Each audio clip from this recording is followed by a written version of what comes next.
of migrants coming into New Zealand, mainly I guess with the dairy industry. They can be pretty lonely if they don't get welcomed right. It can be a really lonely world for them actually. They've usually left family, friends, loved ones, gone into debt to get there, and they come and it's just, whoa, this is very different, very scary.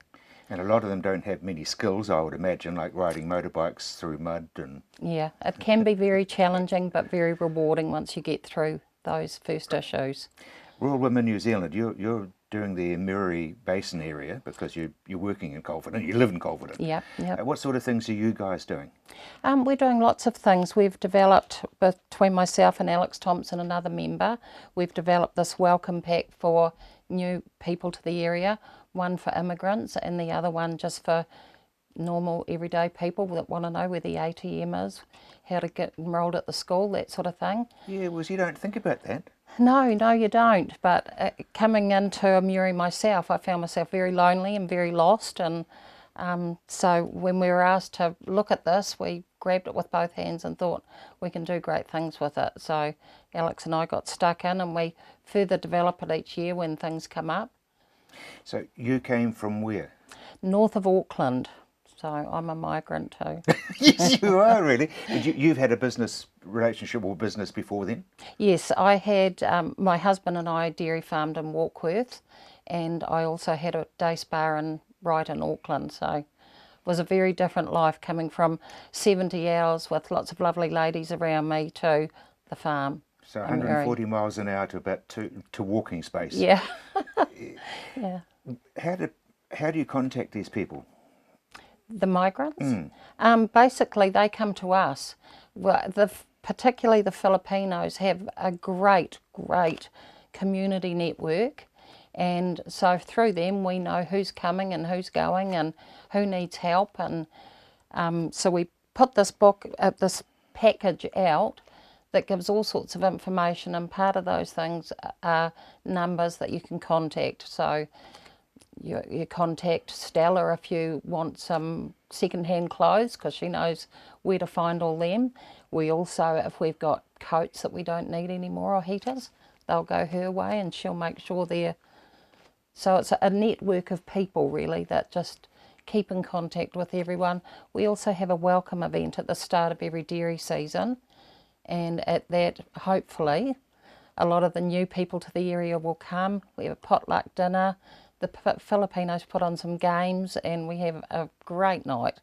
It's a lot of fun, yeah. Because you're right, the Filipino will have their own community to a degree. Yeah. But there's other people who have come, I mean, share milkers and things who've come into the district. Yeah, so we send out to all of them asking them to come. We publish it in our local newsletters and say, come along to this welcome event and meet us all, and hopefully lots of employers will go and lots of, long-term residents, and we all get together and meet each other. It's great. So you're building up your own community in Amuri. We are, yeah. We've also just started this year with a share milker dinner, and we went round and got sponsorship, and so it was a free dinner for share milkers and contract milkers, because it's been a really tough time this year for dairy farmers in our area, or every area, but we're supporting our area. And again, just a time to come along and chat and meet other people in the area and realise you're not alone. So another great night. And I guess it's sports clubs, introducing people to sports clubs. All of that's in the welcome pack. If you want to play rugby, you can find out who to contact in here. Churches, that's all listed. Just any of those things to make people feel like they're part of the community. We're also lucky enough in Amuri to have a community connector. So she's just a new role that MSD money's paying for, and also a lot of us personally put money into it, and she does a lot of these things too. If she hears so-and-so's moved in there, she'll pop over and see them and say, what do you need? And then she'll come back to me and say, Sharon, this person needs support in this area. And we'll find it. That's pretty vital, really. It's really vital. Because really get somebody who, I would imagine, who's lonely, who doesn't mix very well, and depression hits and starts to... Very easily, and particularly women in the area. A lot of the new migrants don't drive, the ladies, And so they're really stuck at home, and we have to make sure that we support them particularly.